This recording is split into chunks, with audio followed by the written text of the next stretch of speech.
Hello everyone! Today we're going to talk about our February reading wrap up and our plans, our hopefuls for March. I'm so excited. I literally only read 4 books in the month of February. It just flew by. It flew by and Crescent City just took forever. It took forever! So, I think a lot of people can relate to that, but let's just hop right into it.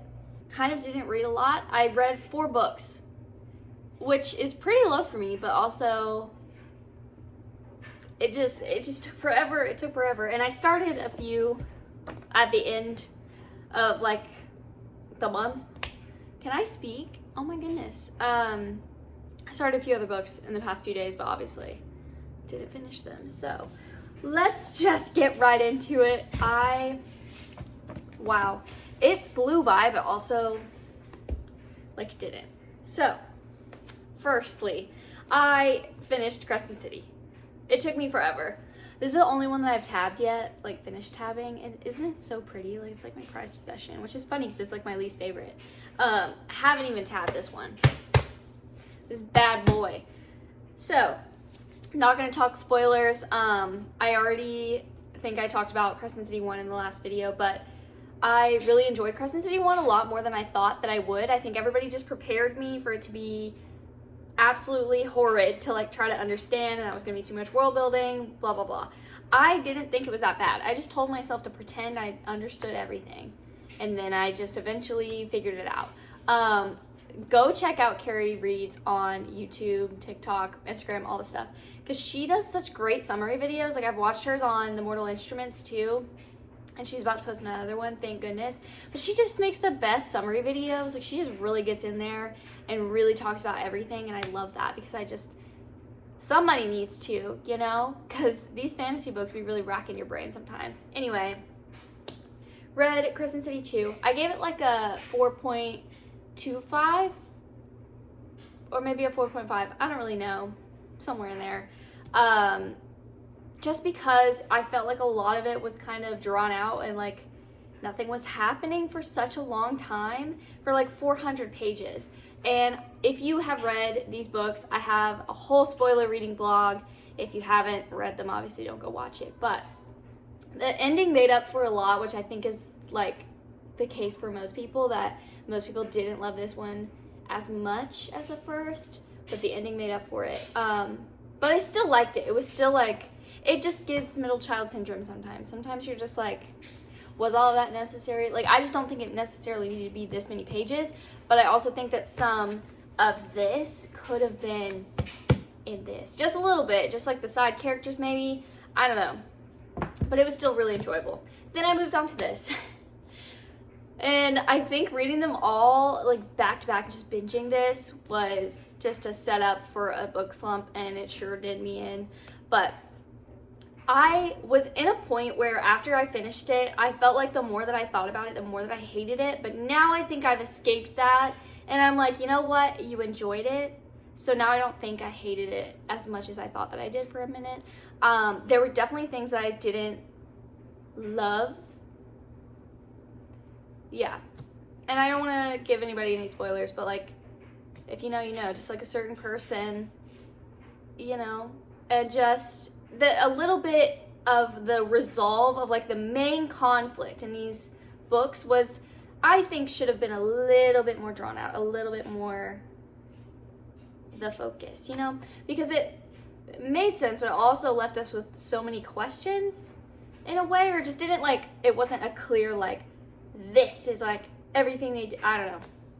I just think there could have been more, and I think there could have been a little bit more also about the learning about the whole conflict too, because I feel like we just kind of learned everything in this and we were like, oh my god, and then they just kind of never went into it anymore, and like that was so much info dumping, and I think that's the issue, is like we could have drawn out the info a little bit nicer. But anyways, I can't give this 5 stars just because there were things that just really irked me, but I do think it's 4.5. I did really enjoy it for what it was. Like, I understand the hate, and I also gave it hate, but I'm like, enjoyable wise, I thought it was enjoyable.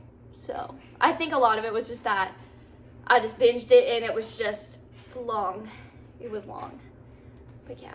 So, needless to say, excuse me, I am on my audiobook kick. But the next thing I picked up to get me out of my reading slump was the third book in the Defy the Night series, Destroy the Day, because Defy the Night got me out of my Iron Flame reading slump, and I was like, what better than to finish the series to get me out of my reading slump, and I think that it did. So, if you didn't know, Defy the Night follows, what is her name? I always do this to myself. Tessa. Jeez. Tessa is an apothecary, and we live in this kingdom where everybody's like dying of a fever, and the cure is a moonflower. However, it's very controlled by the king, and only the rich pretty much get it. The poor don't get shit. So she decides to play Robin Hood, and she starts stealing it from the royal sector and giving it out to the poor. Queen. And yeah, there's a cute little like enemies to lovers aspect to this. It's not, I say it's not traditional enemies to lovers. Enemies to lovers can be so different. Like there's different little, you know, everybody's got their own flair. Anyways, it was a really, really good YA fantasy. It's like closed door, just so you know. There's like tension, but there's not spice, which I love. Sometimes I just love that. Great story. I think that this last book could have it felt like it was just missing a little something. Like I just think the first book was the best. So if you do pick up the series and you love the first book, definitely finish it, because I think it was so worth it, and I love these characters, and I did get more attached than I thought I was going to with side characters in this. But if you don't like the first book, then maybe just don't finish the series, I guess is what I'm trying to say. But yeah, I really loved this. I give it like 4.75, but I really enjoyed it, so it's really close to a 5 stars. I'm trying to be like more harsh with my ratings, and I just can't. It's so hard. Like I'm trying to not just rate everything a 5 stars just because it like was good. You know, I feel like if I'm just like, oh, that was a good time, then I just automatically rate it 5 stars. So I'm trying to keep my 5 stars for the books that are like, no, I like really enjoyed it. You know, I don't know. Anyways, highly recommend. Highly recommend. And then lastly, the only other thing that I got to this month, I started the audiobook of Sorcery of Thorns. I watched Howl's Moving Castle, which is an amazing Ghibli studio movie. And I don't know why I've never watched it my entire life. I've seen the something Arrietty movie. I've seen one of the other Ghibli movies, but I've watched Howl's Moving Castle because I think I saw it on TikTok because I was looking at manga or something, and I watched it, and it was so good. If you like animated movies, if you're like me and you like Disney movies, like they just hit good, please go watch that. It's so good, and it's so cute, and it's everything, and there's a little flame, and he's so cute, and yeah, I don't know, I just was obsessed. And there is a little bit of like a morally gray character, even though it's like literally a children's book that got turned into a movie. It's still there. Obviously, it's just like for the Delulu girls that hyperfixate on the main guy. But be Delulu. If nothing else, you should be delusional. What else is enjoyable about life? Anyways, I wanted more content anywhere that was like that. And somebody recommended this book. I've seen this book since 2000 fucking, like when it came out, like 2014, I don't even know. I swear I've been seeing it forever. And I've just never picked it up. And I remember seeing it on BookTube when I like first got into reading a few years ago, and I don't know, nobody convinced me, even though I've seen it so many times. So I've been seeing it every single time I go to the bookstore. And then of course, when I started the audiobook, and I was obsessed that I couldn't find it at my Barnes, but I found it at Books A Million, so great. I finished like the last 100 pages physically because I was enjoying it so much, and I was like, I just want to finish it like myself. But I have been really into audiobooks recently. Like it depends on the audiobook, but I felt like this one had really nice voices, and like she would change her voice to like match everything. I don't know. It was so cute, but it was really giving Howl's Moving Castle vibes. So this story followed, I can't remember anybody's name. This story follows Elizabeth, and she Wow. God, I had to like remind myself. She is a librarian, but she's an apprentice to be like a warden of a library, but it's magical libraries. So these books literally have personalities. It honestly gives Crescent City in that way a little bit, but these books literally have personalities, and she wants to be like a big main like protector of these books, and a lot of them are spell books. Pretty much all of them are spell books. And then she ends up running into our male main character, and he is a sorcerer. Crazy, I know. And then we just go on this adventure, and it's just so cute, and it really like delves deep into, I don't know, like you have your ambitions, but sometimes like you have to put that aside for like what feels right, if that makes sense. And also just like I don't know, I could go so deep, but I'm not going to. But it also was so cute though, because it really just like spoke to like how important books are in a way. And it was just so cute. It was so enjoyable. Definitely YA. There was just like tension. Super cute like side character like bond. I just ate it up. It was so good. If you have watched Howl's Moving Castle, you need to read this. It's perfect. Calcifer is like, he literally has like a counterpart in this, like, swear. Anyways, that was 5 stars for sure. I enjoyed that so much. And I feel like it's one that I would reread too, and now I want to read her other books, because she also wrote Enchantment of Ravens, which I'm sure you've probably seen around. So I want to read that. And there's also a like little novella for like a epilogue kind of thing that goes with this that I'm gonna read soon, but I haven't yet. So, okay, now let's get into our March hopefuls. Drumroll, please. I know. We're freaking out. The sweatshirt even matches the Bat Boys. I'm gonna do my Acotar reread this month. I actually already started it. I'm not too far in to Acotar, but I actually read these. I read the audiobooks in like 2019, something like that. And I actually have the OG cover that I found. Great for me. And I started it in like 2017, 2018, read like 3 chapters, and I was like, what? And I never picked it up again until I saw it on TikTok. So, read these on audiobook. The only one I actually read physically was Silver Flames. And I just feel like I need to do a reread, especially after Crescent City. It like kind of just made me crave a reread. Excuse me. And then, I just want to annotate them. I want to annotate them because they need to be annotated. And yeah, I got this nice box set for my birthday last year, and I was like, it's time. It's time to do it. So what I'm gonna do is I'm making a video, spoiler, honestly, like I'm not doing a spoiler free, sorry, of reading all of these. And then Silver Flames though, I think I'm gonna do, I might want to try the graphic audio, or I'm just gonna do the regular audiobook, because that's the only one that I've already read physically, and I feel like I'm gonna physically reread it before the next Acotar comes out, whenever that's gonna be. So I don't think I'm gonna read that one physically, because I remember it was kind of tough, but it's not gonna like spoil anything. So I think after I finish the audiobook I'm on now, I'm gonna go ahead and read Silver Flames on audio, because I think it'll take me a while. And yeah, I'm excited. I'm so excited. I just can't wait to get to Mist and Fury, obviously, and I can't wait to annotate that. So next, what I'm actually already reading right now and I'm already enjoying so much and I'm almost done with, is Dreams Lie Beneath by Rebecca Ross. She actually wrote Divine Rivals, one of my favorite books of all time. And this, honestly, like if you love Divine Rivals and you just want more of that, and maybe even just like, it's pretty much the same-ish, but like just different vibes, like a different setting. This story follows Clementine, and she is a magician, and her father protect a certain part of their town. They're actually pretty much like over, I don't know, that confuses me sometimes. I'm pretty sure they're over like this entire town.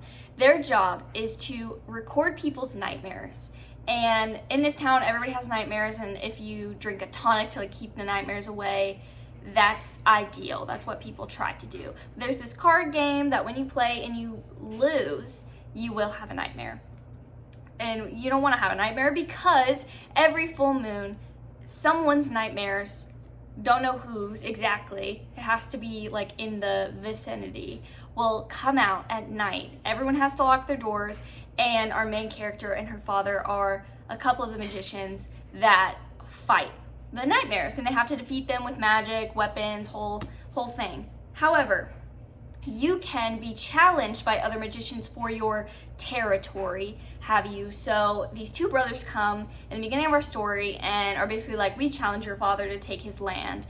And they do that. Do it in the wrap up, but I'm just eating it up. It just really, makes me feel like I'm kind of reading Divine Rivals again, but not at all. It just is similar, and I love that. And I just want to read everything this woman's ever written. So, off to a good start so far. Next, what I will be reading is Dune.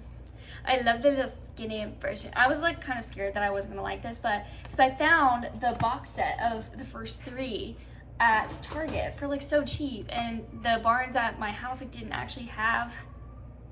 Can you chill? My cat's throwing a fit. And they didn't have the like normal sized, like this size copy whenever I went.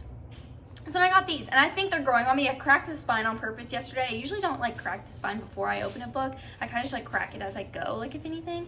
But I cracked it to like make it stay open a little bit better, and I think it's gonna be a vibe. And the font is still nice and big, so we love that. But I told myself I wouldn't watch the movies until I read this in prep for part 2 coming out that came out yesterday.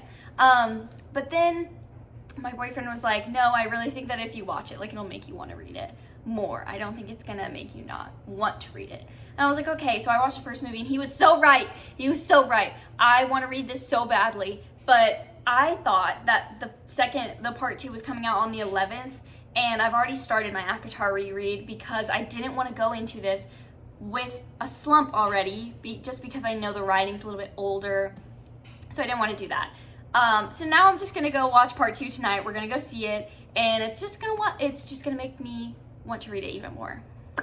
So this will be read soon, and I'm so excited. I need to know. I need to be on the train. I love the movie so much. It's just like that movie, and like that so many people like it. I'm like, that is what I love about like that escapism, like how this world is so like intricate and everything. Like that is what I try to like tell people. I'm like, have you watched Dune? Like that's how I feel about being a fantasy reader. Like that epicness, I get to experience that in books all the time. I just spit everywhere because I'm so passionate about this. Anyways, we'll be reading Dune. And then next, I don't really know what I'm going to get to after that because that's going to be a good chunk of my month, I'm sure. So I just randomly picked up a couple things off my shelf that I feel like I need to get to soon. I'm really trying to, I'm like on a book buying ban now. I'm going to go visit my mom and my grandma in a couple weeks, and I know for a fact that they're probably going to buy me some books. But I just have such a long physical TBR. So I recently picked up this. I've seen it so many times. I really don't know anything about it except that it's like a fantasy with like some dark vibes, and the flowers are giving spring. I don't know. Somebody said something about it and it made me want to read it. And you know how I am. I like to go into books blind. Like once you convince me to read it and once I pick it up, I'm not going to read the back. I'm not going to look into what it's about. I'll maybe look up the aesthetic to convince me to pick it up. But like, look how pretty she is. I almost picked up the audiobook like a month ago, but they didn't have it on Spotify Premium audiobooks, so I didn't get it. Next, I picked this up yesterday. This is the only one that I was like, before I go on a ban, I have to buy this because look at the edges. They're like kind of hard to see because they're so sparkly. Oh, but they're so pretty. And then my Barnes started carrying midliner highlighters and some gel pens. And look how pretty that sparkly gel pen is. Doesn't it just match everything? I'm gonna outline that whole inside. But if you didn't know, Danielle Jensen wrote Bridge Kingdom. And this is her new, I think it's the first book. I don't know how long the series is gonna be, but it's basically like a Vikings-inspired romantasy. Like literally the main characters' names are Freya and Bjorn. Are you kidding? I'm so excited for this. I'm so excited. And it's really giving Vikings too, like the show, which I've watched a lot of, but I never finished. So this, I think it's gonna be really good, and I'm so excited. And I hate that I'm about to start another series that I have yet to finish, but I haven't finished Bridge Kingdom yet. Like, I've read the first two, and I still have the second two to read, which are like different characters, same story or whatever. So maybe I'll read those before I read this, or maybe I'll read this and it'll inspire me to read those. I just haven't finished them yet, but I really like Bridge Kingdom as well. If you've been thinking about that, it's like a blueprint for an enemies to lovers in a fantasy, but it just doesn't, like, there are parts about it that are a bit more simplistic. Like, there's maybe not as much spice as other romanticities, but it's like, it just feels like this is like the essence of an enemies to lovers romantasy. You know what I mean? I don't know. Anyways, and then the next thing that I want to hopefully get to is This Is How You Lose the Time War. Look how small it is. I've been, like, this has been on my shelf for so long, and everybody says it's so quotable and just beautiful, and I love historical fiction, and there's like time travel aspect to this. So say less, say absolutely less. And I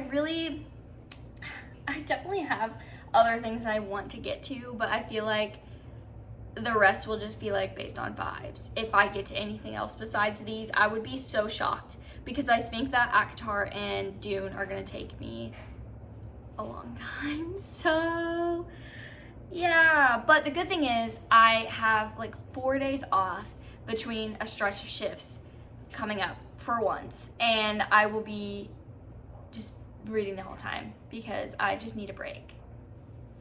But yeah, those are my hopefuls for next month. So if you guys are still here, thank you so much for watching. I love you so much. I wish all of the freaking 5-star reads upon you. I hope every single read you have in the month of March is 5 stars, and I appreciate you so much.